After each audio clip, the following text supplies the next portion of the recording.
नमस्कार दोस्तों। आप सभी का एक बार फिर से स्वागत है। दोस्तों, चरित्रहीन औरत की होती है यह खास पहचान। कौन सी है वह पहचान, चलिए जानते हैं इस वीडियो के माध्यम से। स्त्री को देवी का दर्जा दिया गया है। यह बात और है कि देवी के साथ हमारा समाज क्या सलूक करता है वह भी हम सभी जानते हैं, लेकिन यहां बात सामाजिक दृष्टिकोण से थोड़ी हटकर है। वैसे तो प्रकृति ने स्त्री के भीतर कोमलता, सौम्यता और ममता के भाव कूट कूट कर भरे हैं, लेकिन जिस तरह से हाथों की पांचों उंगलियां बराबर नहीं होती, उसी तरह हर स्त्री ममता की मूर्ति हो यह भी जरूरी नहीं है। हमारा समाज स्त्री को परिवार की इज्जत मानता है और बहुत हद तक स्त्री को यह जिम्मेदारी सौंप दी गई है कि वह अपने परिवार और उनके नाम पर कोई भी कलंक ना आने दे। जिस तरह महिलाएं कुल की लाज को बचाने का काम करती हैं और अपने नैतिक और सामाजिक आचरण को पवित्र रखती हैं, वहीं कुछ स्त्रियां ऐसी होती हैं जिनके काम पूरे कुल के विनाश का कारण बनते हैं। ऐसी स्त्रियों को सामाजिक भाषा में कुलक्षणी कहा जाता है।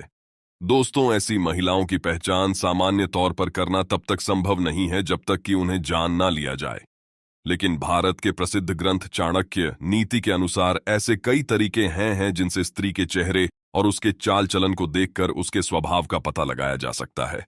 स्त्री के चेहरे और उसके शरीर पर कुछ ऐसे लक्षण होते हैं जो उसे लक्ष्मी नहीं बल्कि कुलक्ष्मी करार देते हैं।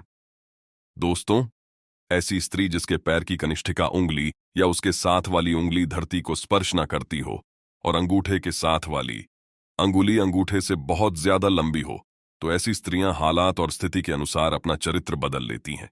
ऐसी महिलाएं अत्यंत क्रोधी स्वभाव की होती हैं और उन पर नियंत्रण स्थापित करना बहुत कठिन होता है और इनके चरित्र पर कभी भी विश्वास नहीं किया जा सकता। दोस्तों, जिन महिलाओं के पैर का पिछला भाग काफी मोटा और उठाव लिए हुए होता है और उस भाग की नसों भरी होती है, तो ऐसी महिलाएं घर के लिए शुभ नहीं होती हैं।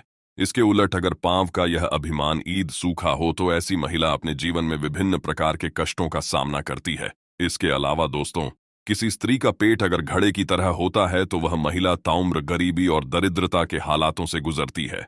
ऐसी महिलाएं जिनका ललाट यानी माथा लंबा होता है तो वह अपने घर के लिए अशुभ होती है।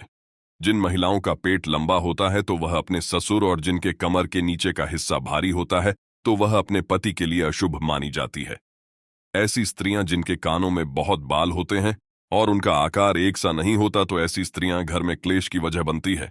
मोटे, लंबे और चौड़े दांत जो बाहर को निकलते प्रतीत होते हैं, तो ऐसी स्त्री के जीवन में हमेशा दुखों के बादल छाए रहते हैं और मसूड़ों का काला होना भी स्त्री के दुर्भाग्य की निशानी होता है। जिस महिला की आंखें पीली और थोड़ी डरावनी होती हैं, तो ऐसी महिलाओं का स्वभाव बहुत बुरा होता है, जबकि ऐसी महिलाएं जिनकी आंखें चंचल और स्लेटी रंग की होती हैं तो वह बहुत उत्तम मानी जाती है।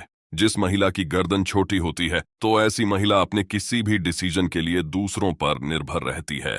वहीं जिसकी गर्दन की लंबाई चारों उंगलियों से ज्यादा होती है तो वह महिला अपने ही वंश का विनाश कर देती है। दोस्तों, ये जानकारी चाणक्य नीति की पुस्तक में दी हुई जानकारी के आधार पर है। हमारा चैनल इन बातों की सत्यता की पुष्टि नहीं करता है और हमारा उद्देश्य किसी भी महिला के सम्मान को ठेस पहुंचाना नहीं है।